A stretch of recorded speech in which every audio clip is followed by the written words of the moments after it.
He said his country's forces will be able to take over security duty from U.S. troops by next June.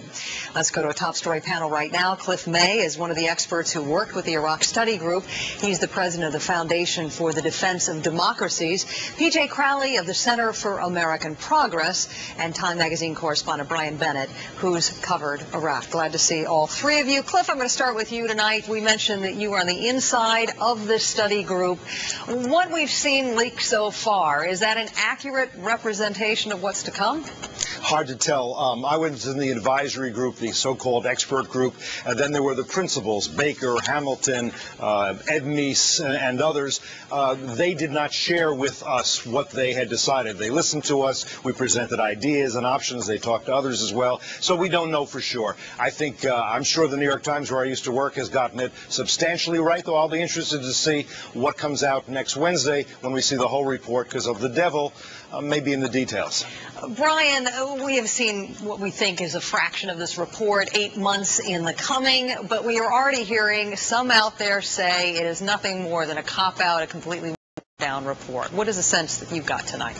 Well, I'll tell you, if the recommendation for the military strategy is to pull out 15 combat brigades whenever the Bush administration wants, that is effectively meaningless, because I'm sure the Pentagon wants to pull out its combat brigades whenever they can, and the recommendation of a gradual withdrawal doesn't really mean anything unless it puts some sort of timetable on it. And PJ, we're already seeing the president, it seems, distancing himself from this report, saying that kind of troop withdrawal is unrealistic, that he doesn't want to talk to Iran, doesn't want to talk to Syria. At the end of the day, will this report have any impact at all?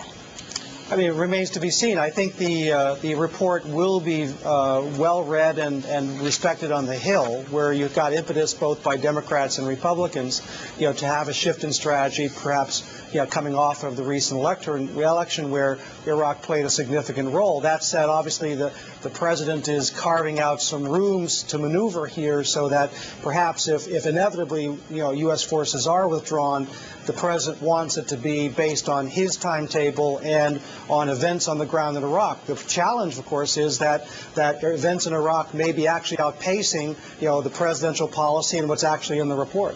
And by that you mean the development tonight that the Iraqi Prime Minister says that his own security forces will be able to be in control of the country in spring of next year?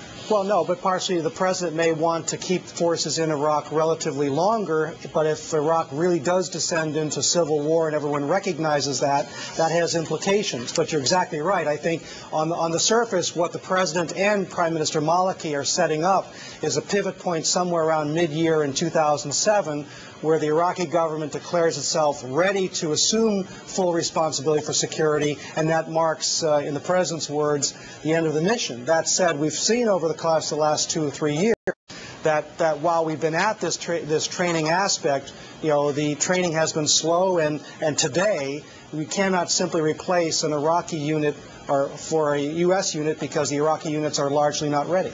Brian, from what we've seen about this report so far, there's a suggestion that no consensus could be reached on when you bring troops out. If this group can't come to a consensus, what kind of optimism can the American public have that our government will? Well, I think it depends on your interpretation of the elections in November. Certainly, the Americans voted for a change, and the Bush administration has so far, at least in words, responded to that and said that they're going to be open to considering new options. But if no one, for example, from this Baker Commission that's been given a lot of heft, is going to recommend a major strategic change, and it's just going to say, well, we need to have a gradual troop withdrawal, then it's hard to see exactly where that recommendation is going to come from that the Bush administration is going to listen to. Quick answer to this, Cliff May. Do you think the study group wasted its time? No, not at all. I think they provided a lot of thought and a lot of options, and I think right now there are 3 basic missions that I think PJ will agree with me need to be carried out. One is, we said we were going to stabilize Baghdad. We haven't done so. Time to do so. 2, we got to train Iraqis if we want them to take over. We need to accelerate and escalate that process. And 3, there's still al-Qaeda in Iraq. There's still remnants of Saddam's regime. There's still Iranians in Iraq that we probably should be hunting down and defeating. All those things need to go forward. I think before we get out, we don't want to get out and let the place spiral down into a worse civil war, maybe into a genocidal civil war. I think if we did that, we'd regret it not just next year, but for generations. All right, trio. Well, we all learned a lot here tonight from you. Cliff May, PJ Crowley, Brian Bennett. Appreciate your time. Now, no matter what